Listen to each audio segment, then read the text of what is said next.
আরো স্পেসিফিক ভাবে বললে প্রধানমন্ত্রী শেখ হাসিনা স্পষ্টতই আপনাকে অপছন্দ করেন, অনেক কিছুর জন্য আপনাকে দায়ী করেন, পদ্মা সেতু এবং এই সেই।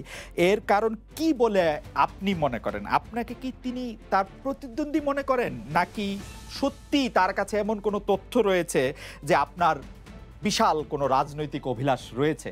আপনি কি রাজনৈতিকভাবে তার প্রতিদ্বন্দ্বী হয়ে উঠছেন বলে তিনি আপনাকে অপছন্দ করছেন, না কি কারণে আপনার কি মনে হয়? আমার মনে হয় উনি মনে করেন যে আমি দেশের সর্বোচ্চ ডাকু, সন্ত্রাসী, কিংবা আমি অপরাধী, আমি সেরা চোর, এই জাতীয় জিনিস মনে করেন। কাজে সেগুলো ব্যাখ্যা করেন উনি তার মুখে। উনি বলেন যে আমি সুদখোর, আমি ঘুষখোর, আমি সব এমন সব কটু শব্দ ব্যবহার করেন যাতে মনে হয় যে আমার সম্বন্ধে তার ধারণা খুবই খারাপ। এই কথা বলে থাকেন প্রফেসর ইউনূস যে আপনি তো ইচ্ছা করলে এই পৃথিবীর যে কোনো দেশে সেটেল করতে পারতেন, পৃথিবীর যে কোনো দেশের হয়েই আপনার যে আইডিয়াগুলি সেগুলি আপনি ডিসেমিনেট করতে পারতেন। তারপরেও আপনি বাংলাদেশে থাকছেন, বাংলাদেশে থাকাটাকেই আপনি মানে আমি যদি বলি আপনার জন্য নির্ধারণ করছেন, সেটি কারণ আপনি চাইলেই সেটি সম্ভব। সেটি কি আপনার জন্য দিন দিন কঠিন হয়ে যাচ্ছে, বা আপনি এটি কেন করছেন? বা মানে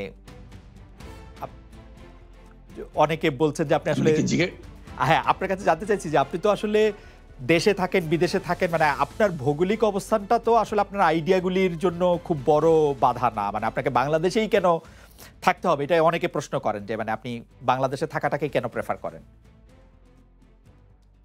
তুমি কি বলছো আমি দেশ ছেড়ে চলে যাই? না, আমি বলছি, আমি জানতে, বাংলাদেশের মানুষ তো এরকম ভাবে যে দেশ থেকে যে চলে যেতে পারে সে খুব চলে যায়। এমন কুসন্তান হলাম দেশের জন্য, এখন পরামর্শ দিয়ে আপনি দেশ ছেড়ে চলে যান, এই অবস্থা হলো আমার। মনে করি না আমার এই অবস্থা হয়েছে যে আমি দেশেরই সন্তান, এই দেশেই থাকবো, দেশের জন্য যে কাজ করি সেটাই করব, এটা যতদিন আমি বেঁচে আছি সেটাই করে যাব। আমাকে বিভিন্ন দেশ থেকে আহ্বান জানাই, আমি কেন ওখানে দেশে থাকছেন। আজকেও একটা নতুন দেশ থেকে আহ্বান পেলাম, বলে আমরা সব ব্যবস্থা করে দেবো। এটা আর একটা নতুন দেশ যোগ হলো আছে।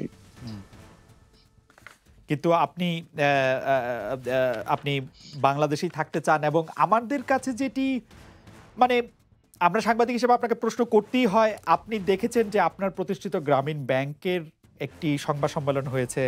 সেই গ্রামীণ ব্যাংকের সংবাদ সম্মেলন থেকে আপনার বিরুদ্ধে যে অভিযোগ করা হয়েছে, সেই অভিযোগ মানি লন্ডারিং এর। সেই অভিযোগের ক্ষেত্রে বলা হয়েছে যে আমি তো আমি সবচেয়ে ডাকু, বাংলাদেশে সবচেয়ে বড় ডাকাত এদেশে, কাজে সেই হিসেবে সবাইকে জানান দেওয়া হচ্ছে, সেই হিসাবে আমি পরিচিত হয়েছি। আমি সবচেয়ে বড় ডাকাত, আমি সবচেয়ে সাংঘাতিক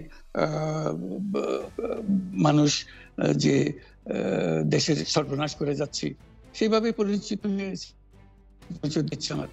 আপনি আমাদের একটু বলবেন যে আপনি বাংলাদেশের জন্য বা আপনার পরবর্তী লক্ষ্যগুলি কি সারা পৃথিবীর জন্য? আপনি তো শুধু বাংলাদেশ নিয়ে ভাবেন না, যে আপনি আসলে কি করতে চান বা কেমন দুনিয়া চান বা কেমন বাংলাদেশ চান, সেটা আপনার কি লক্ষ্য এই মুহূর্তে? ওই যে বললাম যে এটাই হলো আমাদের স্বপ্নের বীজতলা।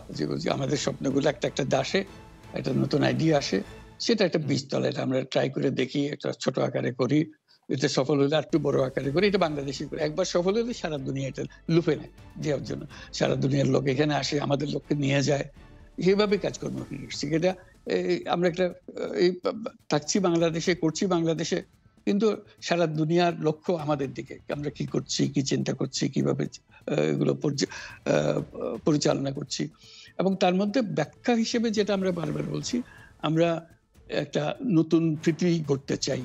সেই পৃথিবী হতে ৩ শূন্যের পৃথিবী, এটাও বহুবার বলা হয়েছে, তার উপরে বই লিখেছি। ৩ শূন্যের পৃথিবী কি হবে, যে জিরো কার্বন এমিশন, যেহেতু পৃথিবী ধ্বংস হয়ে যাবে এই গ্লোবাল ওয়ার্মিং এর কারণে, একে রক্ষা করতে হলে আমাদের জিরো কার্বন এমিশন অ্যাচিভ করতে হবে। কাজে এটা এমন বিশ্ব আমাদের গড়তে হবে যেটা জিরো কার্বন এমিশনের বিশ্ব হবে। Zero wealth concentration. আমরা উন্নয়ন বলছি, যে উন্নয়নের সফলতা কোটিগত মানুষের কাছে যায়। এটা শুধু বাংলাদেশে না, সারা পৃথিবীর এই অবস্থা, যে টাকার সমস্ত টাকা গুটি হতে মানুষের কাছে চলে যায়। দুনিয়ার যত সম্পদ আছে এই মুহূর্তে, তার 90% যে সম্পদ এটা হয়তো 5% লোকের কাছে, যে 90% 5% লোকের কাছে রয়ে গেল। এবং আগামী দিনে এটার পরিবর্তন অন্যভাবে, 90% জায়গায় এটা 95% হয়ে যাবে, ওই 5% জায়গায় এটা 3% হয়ে যাবে। অর্থাৎ লোকের সংখ্যা কমে যাবে, সম্পদের পরিমাণ তাদের কাছে অনেক বেড়ে যাবে। এটি হলো বর্তমান অর্থনীতির কাঠামো।